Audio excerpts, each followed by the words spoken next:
Good morning guys, my self Sandeep Kumar Reddy from engineers competitive training academy. आज मैं आप लोगों को English grammar questions mock 13 discuss करने जा रहा हूं। आई होप आप लोग प्लेलिस्ट में जाइएगा। ऑलरेडी आप लोग मॉक टेस्ट 12 तक देखा हुआ लग रहा है और मैं चाहता हूं कि आप एक बार जाके देखिएगा। चलिए देखते हैं इनिशियली क्या दिया गया है इसमें। सिनोनिम्स देखा जाए तो एक्सपेल यानी किसी को डिसमिस करना, उसी को कहते हैं ओस्ट। अगला जो है कनूबियल यानी कंजुगल, मतलब related to the marriage. So connubial यानी to the marriage related, so that is also known as conjugal. अगला हॉल, इसका मतलब ड्रैगिंग करना या पुल करना, इसी को ड्रैगिंग कहते हैं और पुल भी कहते हैं। प्रिजोरेटिव यानी हार्श है, स्कॉर्नफुल है, इसका मतलब आर्जुअस कह सकते हो। प्रिजोरेटिव काफ़ी हार्श है। वैरी यानी कॉशियस है, अलर्ट रहना, बाकी आप जानते हैं। डिस्पैरेजिंग का मीनिंग आप मुझे कमेंट सेक्शन में कमेंट करके बताइएगा। कॉन्निवेंस क्या होता है, कैस्केडिंग क्या होता है, फ्रस्ट्रेटिंग तो आप जानते ही हैं, फ्रस्ट्रेट हो जाना, किसी से गुस्सा हो जाना। एग्जॉर्बिटेंटली क्या होता है, आप लोग मुझे इन चारों का मीनिंग मुझे कमेंट सेक्शन में कमेंट करके बताइएगा। आप कमेंट करने से क्या होगा, अलग स्टूडेंट्स को फ़ायदा होगा और आप लोग जिस हिसाब से दूसरे कमेंट करेंगे तो आपको भी काफ़ी एडवांटेज होगा। सो कोई भी क्वेश्चन छोटा नहीं होता, आप लोग ज़रूर कमेंट करिए। अगला वन वर्ड सब्स्टिट्यूशंस देखा जाए। गैदरिंग ऑफ वर्शिपर्स को क्या कहते हैं, कॉन्ग्रीगेशन।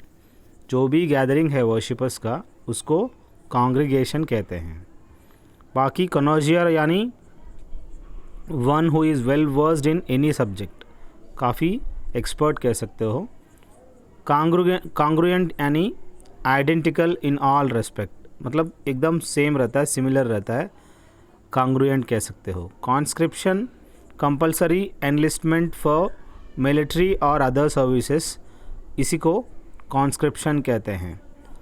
रिजल्टिंग इन डेथ, आप जानते हैं फैटल एक्सीडेंट होते हैं जब तेज़ी से गाड़ी चलाओगे तो यानी सीधा मर जाते हैं।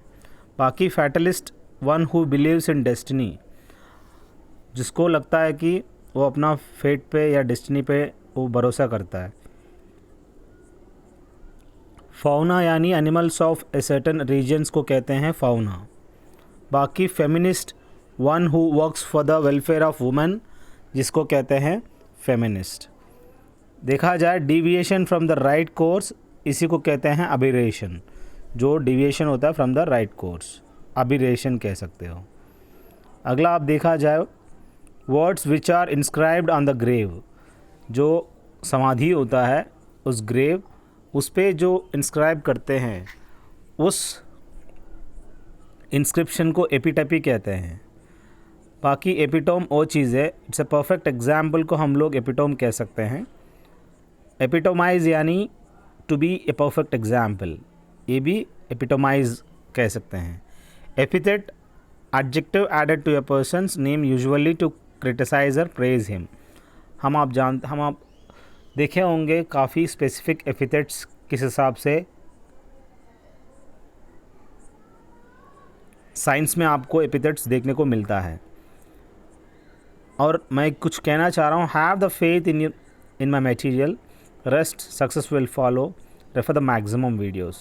The reason is, even I am preparing for the various examinations of SSC CGL and I am going through maximum videos and I had gone through various books. Even I have got more than 40 to 50,000 rupees of books and you can't even imagine how many books I had gone through. So don't worry, whatever the subject you want, आप लोगों को इसके अंदर से मिल जाएगा, आप लोग ज़रूर गौर करिएगा। और मैं भी आरआरबी एनटीपीसी इन एग्ज़ाम्स की तैयारी कर रहा हूं, तो मैं जानता हूं कौन सा क्वेश्चंस आपके लिए महत्वपूर्ण हो सकता है और साथ साथ कितने क्वेश्चंस को रेफ़र करने के बाद आज मैं इस जगह पे पहुंचा हूं। तो जो भी इस वीडियो देख रहे हैं, आप मेरा ग्रामर एक बार चेक करिएगा, काफ़ी आपको फ़ायदा मंद होगा, क्योंकि मैंने खुद 20 से लेकर 25 किताबें एक साथ सामने रख के फ़िल्टर करके मैंने ग्रामर बनाया और यह आप लोगों के लिए काफ़ी फ़ायदा मंद होगा। ज़रूर ग्रामर, प्रिपोजिशंस, आर्टिकल्स और जो भी इनमें दिया गया है सबको आप रेफ़र करिएगा। पार्ट्स ऑफ स्पीच के अलावा काफ़ी इम्पॉर्टेंट रोल है जितने भी ग्रामर के लिए, तो आप एक बार गौर करिएगा, काफ़ी फ़ायदेमंद होगा। चलिए देखते हैं अगला क्या दिया है। ए स्पीच और ए पोएम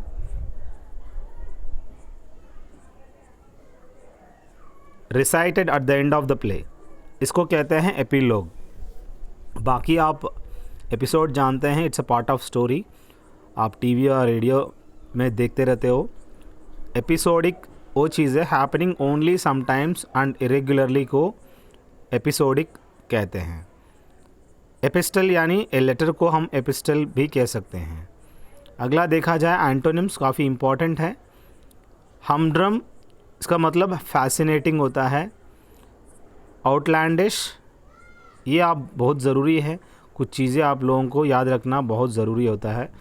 ये जितने भी दिया गया है ये सब एंटोनिम्स है, यहाँ पे क्रॉस मार्क होनी चाहिए।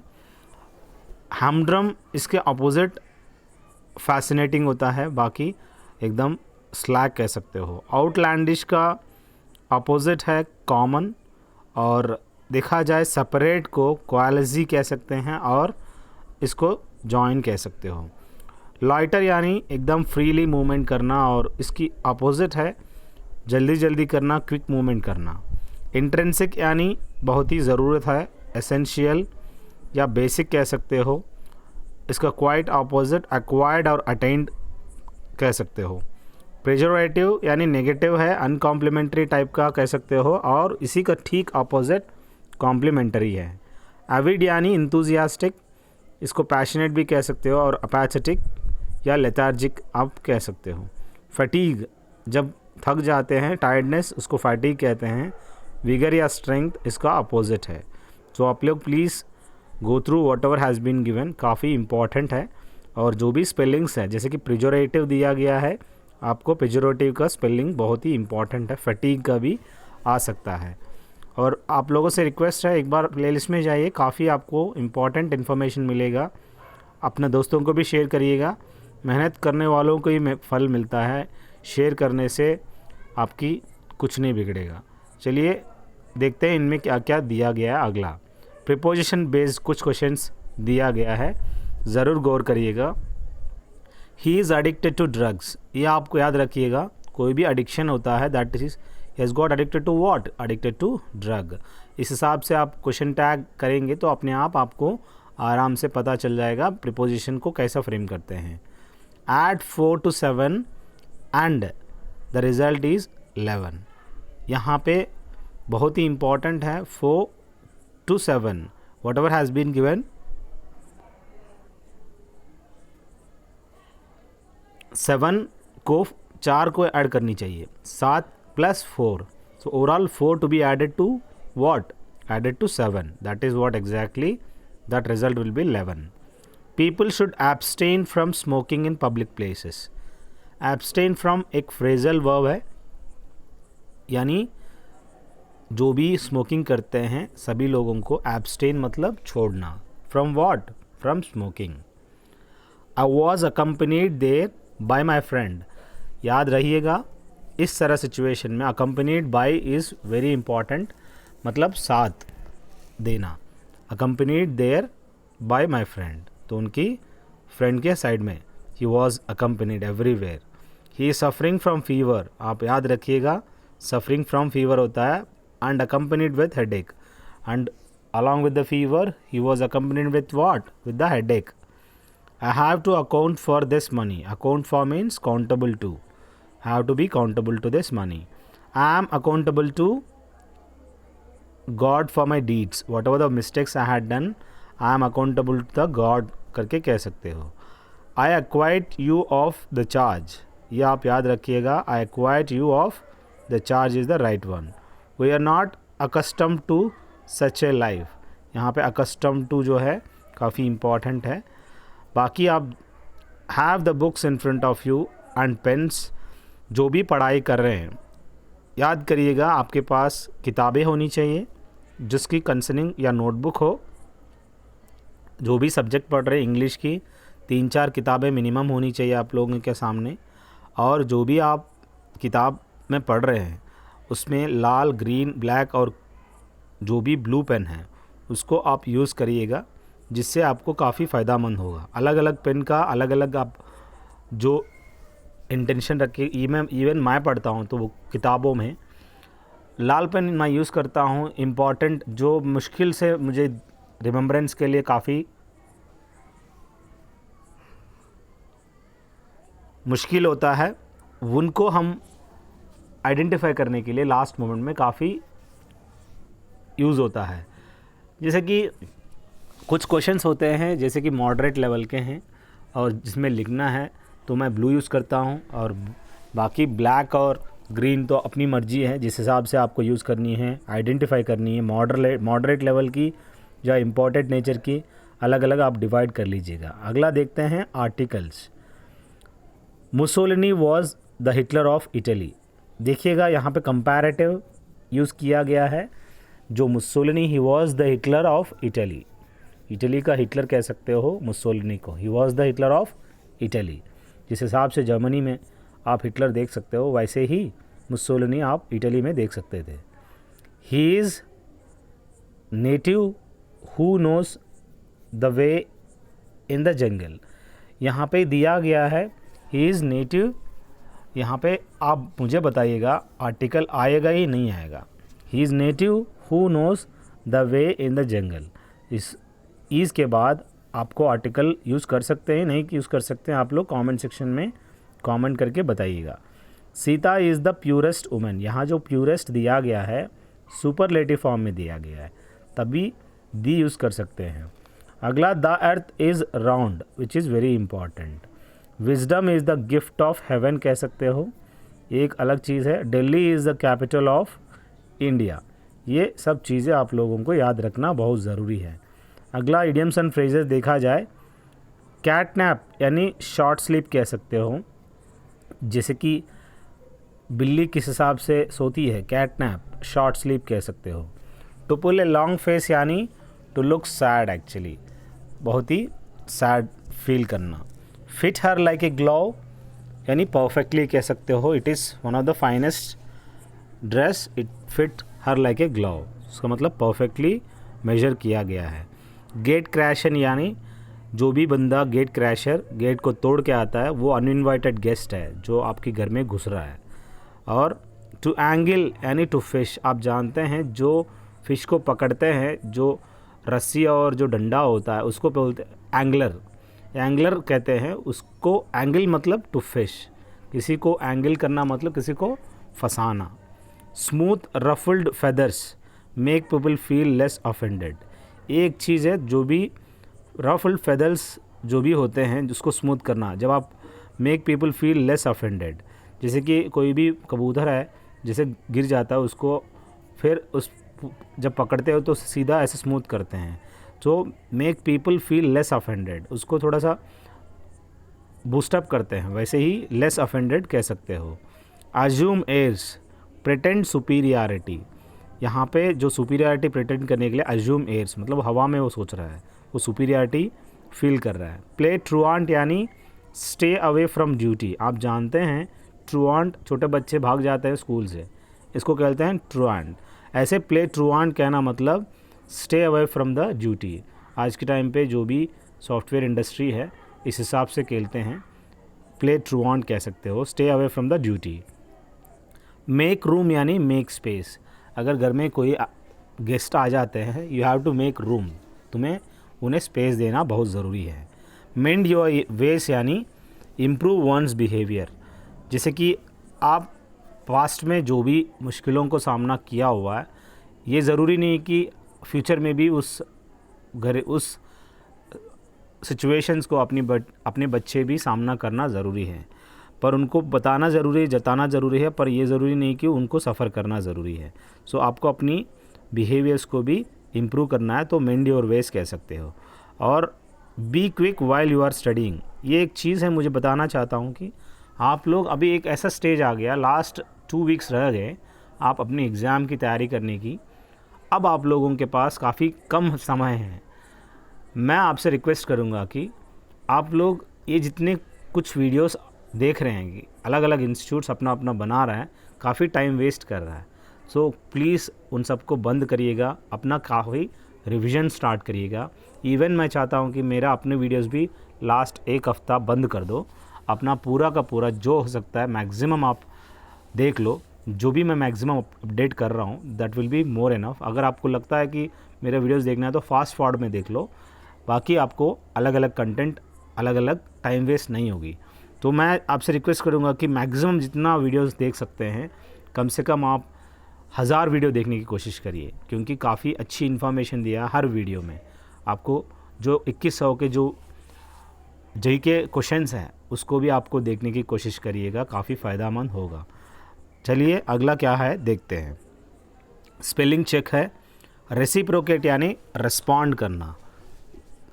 कहाँ पे प्रॉब्लम हो सकता है, सीई हो सकता है, पर आप लोग पकड़ना है ये सीई नहीं सीआई है। जहाँ जहाँ ग्रीन दिया गया है वहाँ वहाँ आप लोग गौर करिएगा। रिसेस मतलब रिट्रीट करना। इमीडिएटली कहीं कहीं TLY लिख देते हैं, गलत है, TELY है, सही है। सस्पिशियन मतलब डाउट या mistrust. Rampant wide spread. Rabbit BB है। पेंडेंट DENT है यानी हैंगिंग। बाकी पल्सेस आप जानते हैं, गेहूँ ये सब पल्सेस होते हैं। अमेच्योर मतलब जो इनकम्पिटेंट है। यहाँ एक चीज़ मैं कहना चाह रहा हूँ, if you want to win something you should not focus on others privileges like they got money, they are into the coaching institutes, they have the good facilities etc.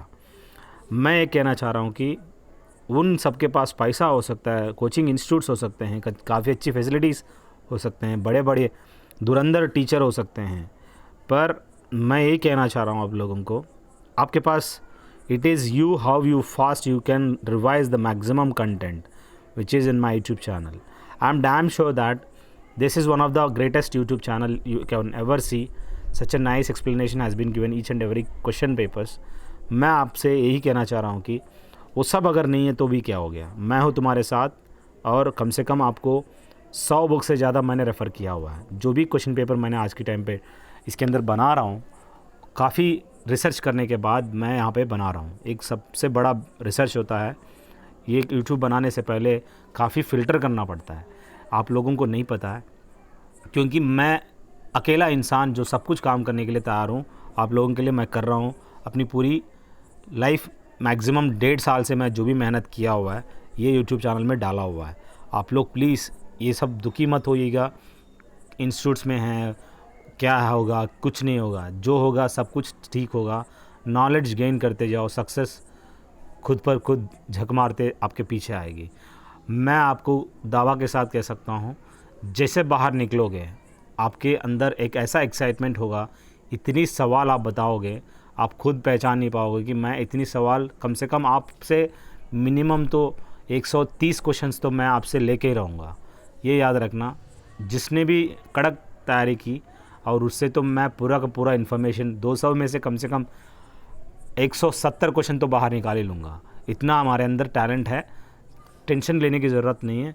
You will come with the flying colours. जिस दिन exam होगी उस दिन शाम रात बजे या अगला दिन सुबह तक आपको पूरा का पूरा आपको कंटेंट, जो भी सवाल पूछे गए थे सब के सब मैं आपको उसी दिन आपको बता दूंगा क्या क्या सवाल आए थे. मैं मैक्सिमम इन्फॉर्मेशन आपको अपने स्टूडेंट से डिस्कस करके 3-4 लोगों से मैं बनाऊंगा maximum content. So don't worry, keep on rocking in your life. कुछ नहीं होगा, ज़्यादा से ज़्यादा क्या होगा, ये नौकरी नहीं मिलेगी ना. चिंता मत करो, ज़िंदगी में बहुत कुछ है करने के लिए. चलिए अगला क्या है देखते हैं. काफ़ी इम्पॉर्टेंट है आप अपनी ज़िंदगी में ये पल, इसको ज़रूर आप एंजॉय करना, मेहनत करना, और आपको सक्सेस अपने आप मिलेगी. एक बार सक्सेस आपको हाथ में आ जाता है फिर वो मज़ा नहीं रहेगा जो मज़ा अभी है. सो इसी को आप एंजॉय करना और work hard. I saw the master conducting the orchestra. ये एक चीज़ आप लोग याद रखना चाहिए, एक्टिव या पैसिव वॉइस, जो चीज़ बहुत ही इम्पॉर्टेंट है. आई सॉ द ऑर्केस्ट्रा, यहाँ पे कंडक्टिंग द ऑर्केस्ट्रा दिया गया है. कंडक्टिंग यानी आप प्लस ING आप देख सकते हो. जब ING आ जाता है तो आपको पैसिव वॉइस में the orchestra being conducted by the master आना ज़रूरी होता है. जहाँ पैसिव वॉइस में बीइंग प्लस V3 आ जाता है, मैंने ऑलरेडी बताया हुआ है। Do you intimidate your younger brothers, यहाँ पे एक चीज़ है, डू और डिड कहाँ यूज़ किया जाता है। डू जो है प्रेजेंट फॉर्म देखा जाता है, डिड पास्ट फॉर्म में होता है। डज सिंगुलर के लिए यूज़ किया जाता है, यहाँ पे यू जो है प्लूरल है, तो आप ये याद रखिएगा, ये बहुत ही इंपॉर्टेंट है। Do you intimidate your younger brothers, यहाँ पे ब्रदर्स दिया गया है, are your younger brothers intimidated by you, ये बहुत ही इंपॉर्टेंट है। अगला, someone gave the old man a push, याद रखिएगा यहाँ पे किसने पुश दिया पता नहीं, someone. A push was given to the old man by whom, by someone, वो लिखने की ज़रूरत भी नहीं है। इस तरह का चीज़ें आपको बाय समवन लिखने की ज़रूरत नहीं है, अगर लिखा है तो भी प्रॉब्लम नहीं है। Have the car stolen, get someone to steal the car, यहाँ पे कहना ये चाह रहा है कि ऑर्डर दे रहा है कि get someone to steal the car, so उसको have the car stolen by someone, वही का कहना चाह रहा है। When did Rohit return my bike, when was my bike return by Rohit, so यहाँ पे डिड रोहित जो है पास्ट में है, तभी when was my bike return by whom, by the Rohit. Show them we can do better than the coaching institute students from home with full of जोश, show them what you have, यही कहना चाह रहा हूँ कि आप लोग अपनी जी जान लगा दो। और एक छोटी सी कहना चाह रहा हूँ कि जब मैं MBA कर रहा था, मेरे को 2 सेमेस्टर थे, 12 सब्जेक्ट था, 11 दिन में मेरे को 12 सब्जेक्ट देना था, और आप बिलीव नहीं करोगे, मैं 12 से लेके 3 बजे तक मैं सिर्फ 3 घंटा सोता था, बाकी टाइम मैं पूरा ट्रैवलिंग में, एग्ज़ाम लिखने में, पढ़ाई करने में पूरी की पूरी जान लगा दिया था, और मुझे 74% 3rd and 4th सेम में मिला था। सो मैं यही कहना चाह रहा हूँ कि एक कॉमन मैन बहुत कुछ कर सकता है, आपके अंदर वो डर होना बहुत ज़रूरी है। अगर आपके अंदर डर अगर नहीं है तो आप जाग ही नहीं सकते हो। सो प्लीज़ गौर करिएगा अपनी स्वास्थ्य के साथ साथ, थोड़ा सा अभी आप 3 घंटा या 4 घंटा आप मेहनत करने की, मतलब सोने की कोशिश करिए 5 घंटा, अपने आप सही बता रहा हूँ, ये मेहनत आपको कहीं मतलब will not go in when. ये जो रिवीजन एक टाइम ऐसा होता है, आप मैक्सिमम 5 घंटा सोइए, काफ़ी है, उससे ज़्यादा ज़रूरत नहीं है, क्योंकि बहुत ही इंपॉर्टेंट होती है। दिन में एक बार 1 घंटा सोइए, बाकी रात में आप 12 से लेकर 4 बजे तक सो जाइए, बाकी टाइम ज़रूरत ही नहीं है, सिर्फ 5 घंटा आप सोइए, बाकी आप 19 आवर्स अपनी जी जान लगा दो और सब काम बंद कर दो। माँ बाप को कह दो कि मुझे 15 दिन के लिए छोड़ दो, उसके बाद जो काम करना है कर दूँगी, लेकिन अब मुझे छोड़ दो, तो आप पक्का हो जाएगा, कोई डाउट ही नहीं, क्योंकि आपने इतनी मेहनत किए होंगे पिछला जो लाइफ टाइम में, बस इस 15 दिन कोई भी आपसे छीन नहीं सकता। चलिएगा अगला देखते हैं। डायरेक्ट और इनडायरेक्ट स्पीच है, काफ़ी इम्पॉर्टेंट है। Sheetal said I will be 18 next Friday, ये एक चीज़ आप लोगों को बताना है डायरेक्ट और इनडायरेक्ट स्पीच में, जो भी इन्वर्टेड कामास में है, ये आप सेंटेंस देख सकते हो, सब डायरेक्ट है। Sheetal said that she would be 18 the following day, the following Friday, next मतलब following Friday. He said alas I have lost my watch, that is wrist watch, आप देख सकते हो alas is a exclamatory. He exclaimed with sorrow that he had lost his wrist watch, यही कहना चाह रहा है। Peter said I must resign, Peter said that I क्या हो जाएगा, ही हो जाएगा, मस्ट रिज़ाइन ऐसे ही लिख दोगे। Come on do not hesitate, he said you tell the truth, he encouraged him not to hesitate and to tell the truth. काफ़ी अच्छी सेंटेंस फ्रेम है, इसको आप गौर करिएगा, क्योंकि इस हिसाब से 1 या 2 काफ़ी डिफ़िकल्ट लेवल के होंगे, क्योंकि आपका मार्क्स भी तो काटना है, कंपटीशन ज़्यादा है, क्वेश्चन पेपर टफ आना ज़रूरी है। कदर करो, जो क्वेश्चन पेपर बनाने वाला टफ़ बनाना बहुत ज़रूरी है, नहीं तो क्या होगा, बहुत ही ज़्यादा कट ऑफ चले जाएगा। जितना टफ़ बनाएगा उतना कम कट ऑफ जाएगा, और आप लोग अगर मेहनत किए होंगे तो पार कर जाओगे।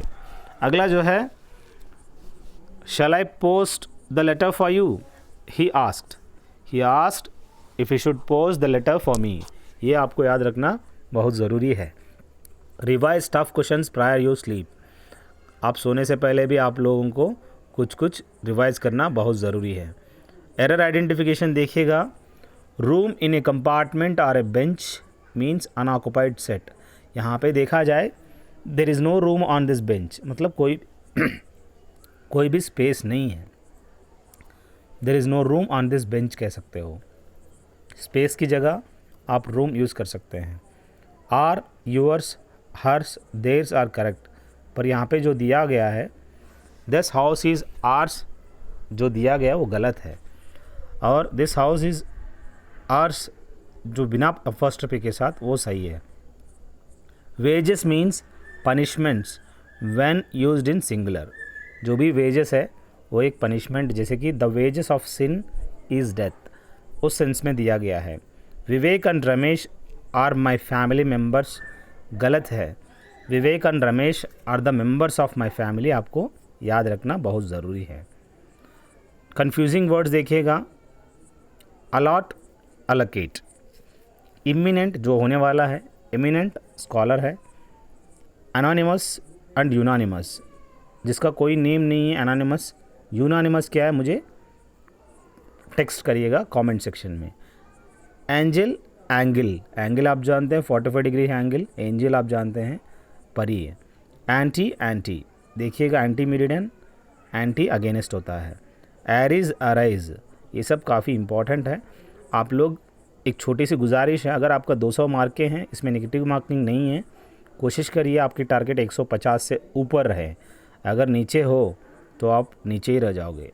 कोशिश करना जिससे जल्द से जल्द मैक्सिमम कवर करो, कोशिश करो। अगर मल्टीपल चॉइस में एलिमिनेशन प्रोसेस एक होता है, अगर आपको लगे कि ये बिट बिल्कुल नहीं हो सकता है, एलिमिनेशन प्रोसेस करते हुए जो आसपास में या 2 बिट होते हैं उनमें से आप लगे कि वो एडजेक्टिव है या एडवर्ब है, वो देखिएगा। अगर एडजेक्टिव या एडवर्ब उसमें बैठ रहा है, अगर वो एडवर्ब दे रहा है, एडजेक्टिव की जगह आपको इंसर्ट करनी है, तो आप गौर करिएगा क्या एडजेक्टिव है, क्या एडवर्ब सेंटेंस फ्रेमिंग होता है।